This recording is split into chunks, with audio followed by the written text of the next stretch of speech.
Olá, hoje nós vamos dar início ao nosso curso de Geografia e você vai me acompanhar até a última aula com muita atenção.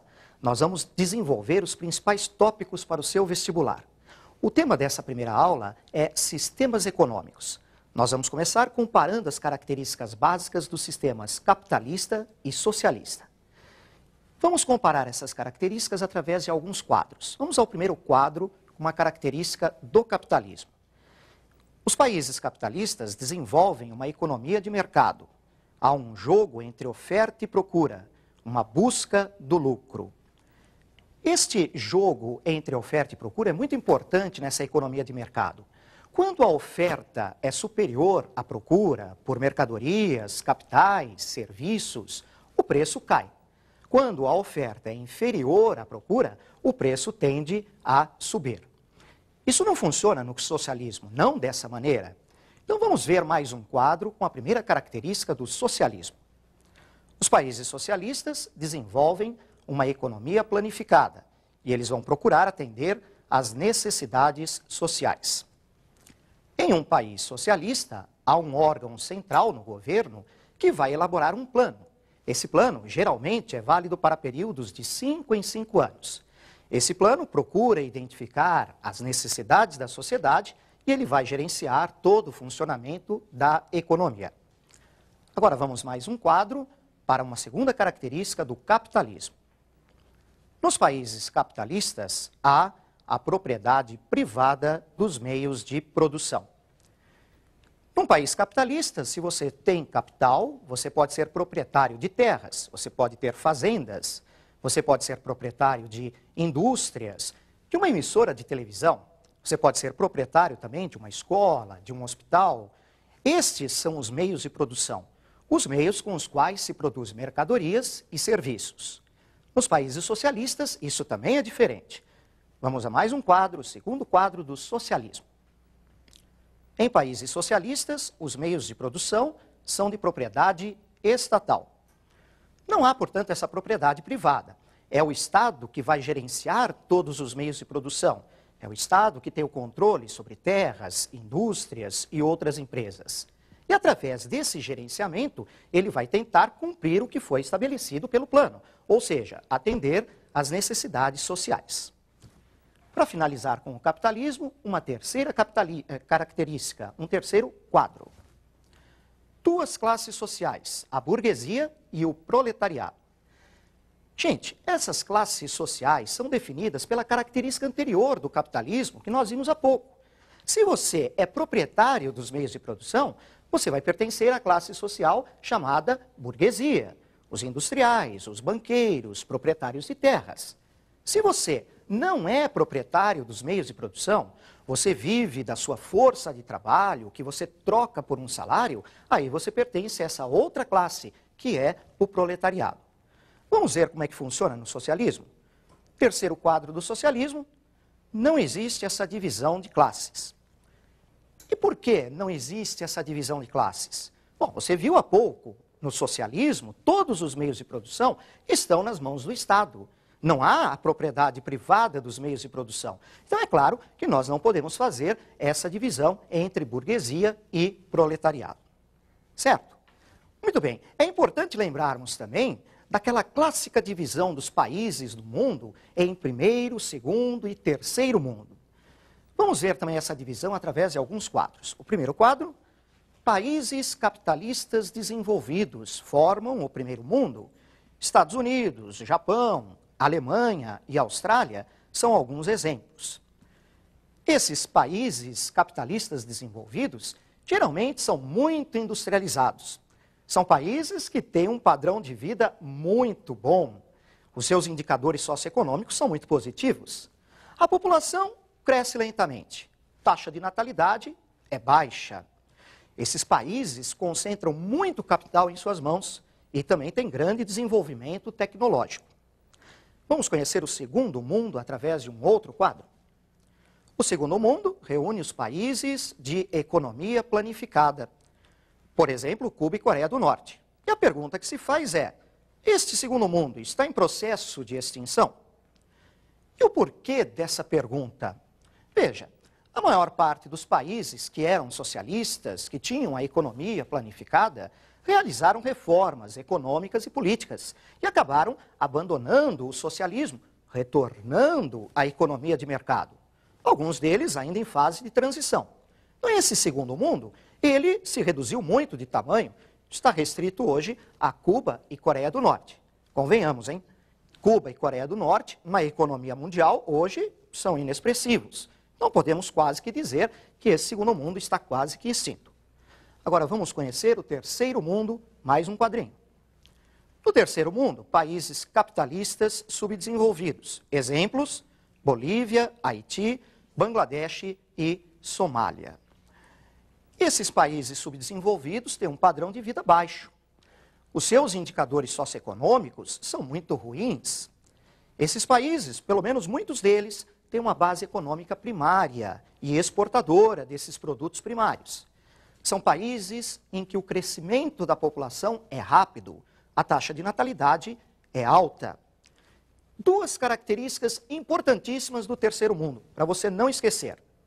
São países que têm uma grande dependência tecnológica e financeira e são países que apresentam grandes desigualdades sociais. Voltando ainda a esse quadro, mais algo do terceiro mundo para a gente conferir. Esse terceiro mundo também inclui os chamados países emergentes, o Brasil, o México, o Chile, os tigres asiáticos.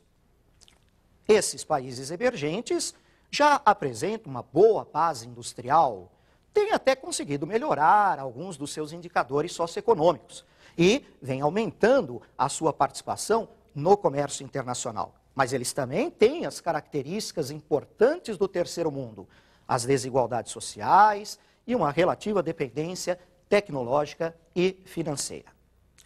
Então nós conferimos aí aquela clássica divisão dos três mundos, que hoje já está quase sem sentido. Podemos até falar numa divisão mais genérica atualmente, do norte rico e do sul pobre. A maior parte dos países ricos se encontra ao norte e a maior parte dos países pobres ao sul. Muito importante também nós fazermos uma comparação entre o período da Guerra Fria e o período da nova ordem mundial, comparar as características básicas. Vamos ver um primeiro quadro da época da Guerra Fria. A Guerra Fria se caracterizou por um mundo bipolar, dividido em dois blocos, o capitalista e o socialista. Esse período da Guerra Fria, ele se estendeu desde o final da Segunda Guerra Mundial, 1945, até aproximadamente 89. Lembrando que em 1989 ocorreu a queda do Muro de Berlim, né? Agora vamos ver uma primeira característica do período da nova ordem mundial. É um mundo multipolar, com vários polos de influência. Destaques para Estados Unidos, União Europeia ou Europa Unificada e Japão. Nesse mundo multipolar, há a possibilidade do surgimento de vários polos de influência mundial. Esses três que você viu no quadro são os três mais importantes, mas podem surgir novos polos de influência. Estados Unidos continua sendo uma grande potência. Vamos a uma segunda característica da época da Guerra Fria, mais um quadro. A disputa política, ideológica, estratégica e militar entre as duas superpotências, Estados Unidos e União Soviética. Foi um período realmente complicado para a história da humanidade. Essa disputa levou, inclusive, à formação de alianças militares.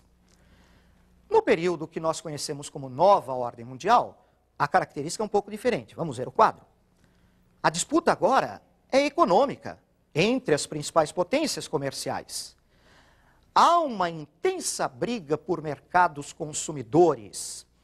Nós observamos que a disputa é principalmente comercial.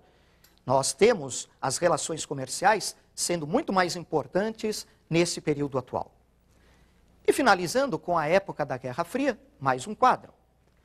A formação das alianças militares, como por exemplo a OTAN e o Pacto de Varsóvia. Mas o que é a OTAN?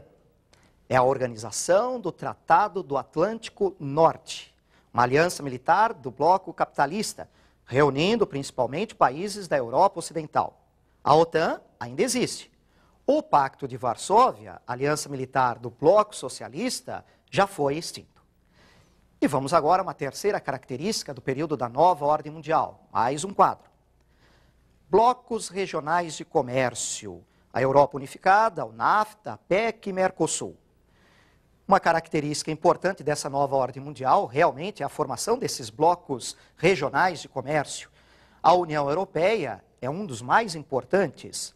O Mercosul é um destes blocos. Um bloco menor, é verdade, mas não podemos esquecer do Mercosul. Muito bem, cumprimos essas características e agora, para nós fecharmos a nossa aula, eu preparei um exercício bem simples. Nós vamos ter algumas características e nós vamos assinalar letra D se for de um país desenvolvido e letra S se for de um país subdesenvolvido. Você vai achar bem fácil. Vamos à primeira característica? Apresenta grandes desigualdades sociais internas. Pensa um pouquinho. Essa é uma característica de um país subdesenvolvido. Lembre-se, nos países subdesenvolvidos, a distribuição de renda geralmente é muito ruim. Vamos à segunda característica. Possui dependência tecnológica e financeira. Pensa na questão. Novamente, uma característica de um país subdesenvolvido. São países que precisam importar tecnologia e capitais e acabam reunindo grandes dívidas externas. Agora, a terceira característica, vamos ao quadro. Sua população possui um bom padrão de vida. Pensa. Aí nós temos uma característica de um país desenvolvido. Eles apresentam melhores indicadores socioeconômicos. A quarta característica. Está mais sujeito a atravessar crises políticas e financeiras. Vamos pensar. Essa é uma característica de um país subdesenvolvido. A instabilidade econômica geralmente anda junto com a instabilidade política, golpes de Estado e revoluções. Mais uma característica, apresenta reduzido crescimento populacional. Vamos pensar. Aí nós temos uma característica de um país desenvolvido que tem baixas taxas de natalidade. Muito bem, foi fácil, você viu? Agora eu te espero na próxima aula, nós vamos continuar o nosso curso. Até lá então.